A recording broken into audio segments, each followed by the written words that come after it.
آپ نے تحریر فرمایا کہ دیوبند اور بریلی کے علماء اس سلسلے میں اتحاد کی کوشش سعید اسد صاحب کر رہے ہیں جو فیصل آباد کے مشہور عالم دین ہیں، اور اگر اعلیٰ حضرت نے دیوبندی علماء کی جن 4 فتاوی پر اعتراضات اٹھائے ہیں، علماء دیوبند اس کی تشریح فرما دیں تو معاملات ٹھیک ہو سکتے ہیں۔ میں یہ پہلے بھی سوال کر چکا ہوں لیکن آپ نے جواب نہیں دیا۔ بھیا علماء دیوبند کی جو 4 عبارتیں قابل اعتراض تھیں، لکھنے والوں نے اپنی زندگی میں ہی لکھ دیا تھا کہ اس سے ہماری مراد کیا۔ اتنے اصول کی بات تو ساری دنیا ہی سمجھتی ہے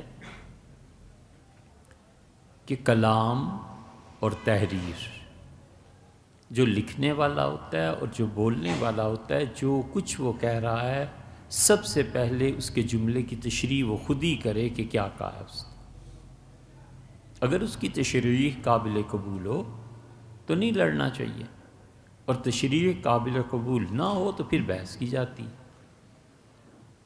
اس لیے مولانا قاسم نانوتوی رحمۃ اللہ پہ اعتراض کیا گیا، حضرت تھانوی نور اللہ مرکزہ کی تحریر پہ اعتراض ہوا، حضرت خلی احمد صاحب سہارنپوری رحمۃ اللہ علیہ کی تحریر پر اعتراض ہوا، اور ان سارے اعتراضات کے جوابات اسی وقت ان لوگوں نے اپنی زندگی میں دے دیے تھے، وہ مانے نہیں گئے۔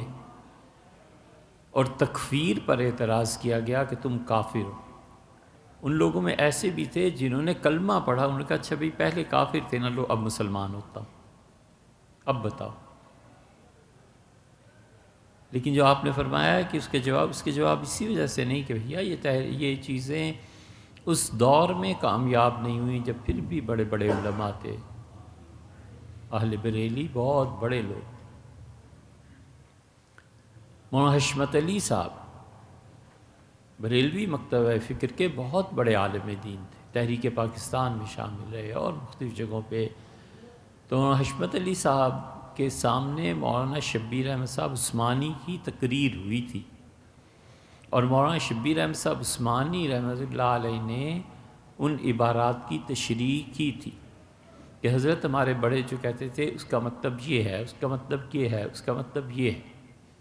حضرت مولانا منظور نعمانی رحمۃ اللہ علیہ گئے تھے تھانہ بھون، اور حضرت تھانوی رحمۃ اللہ علیہ کی جس عبارت پر اعتراض تھا حضرت سے لکھوا کر لائے تھے کہ حضرت اس عبارت کا مطلب آپ کے نزدیک کیا ہے، انہوں نے آرام سے لکھ دیا، کچھ نہیں بنا۔ مولانا حشمت علی صاحب کی جو سوانح چھپی ہے نا، اس میں آپ دیکھیے گا یہ واقعہ کہ مولانا شبیر احمد صاحب عثمانی نے تحریک پاکستان کے سلسلے میں جو کام کیا تھا وہ اور ان کے جو تعلقات رہے، نہیں ہو سکتا۔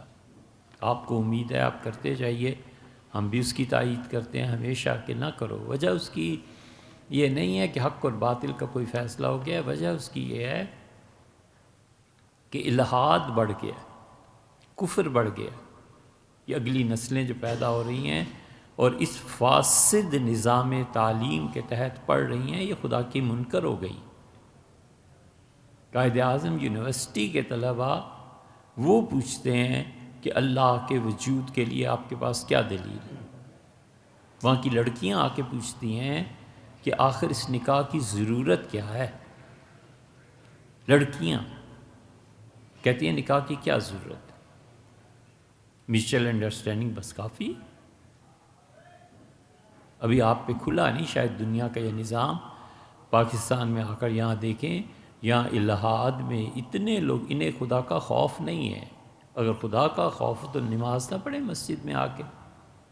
ہمارے ملک کی 1% آبادی 1% نماز نہیں پڑھتی۔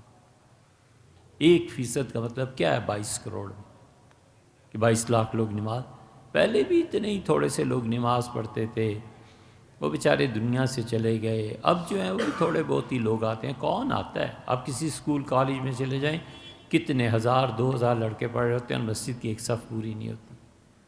اس خوابوں کی دنیا میں ہم کیوں رہیں؟ ہم کیوں نہ دیکھیں کہ حقیقت میں کیا ہو رہا ہے؟ اور حضور اقدس صلی اللہ علیہ وسلم پہ دبی زبان میں اعتراضات آتے ہیں، ہمیں خط آتے ہیں کہ یہ کیا، اور بڑے اچھے ہیں جو بچے خط لکھ دیتے ہیں، پوچھ لیتے ہیں، چلو کوئی تسلی ہو جائے گی۔ لیکن اس کے بعد جو نسلیں آئیں گی وہ تو برسر عام کہیں گی وہ تو حضرت رسالت پناہ صلی اللہ علیہ وسلم کی اب بھی توہین کرتی ہیں، اس وقت بھی کریں گی۔ وہ جو کچھ 8 مارچ 10 مارچ کراچی جو کچھ ہوتا ہے وہ کیا ہے؟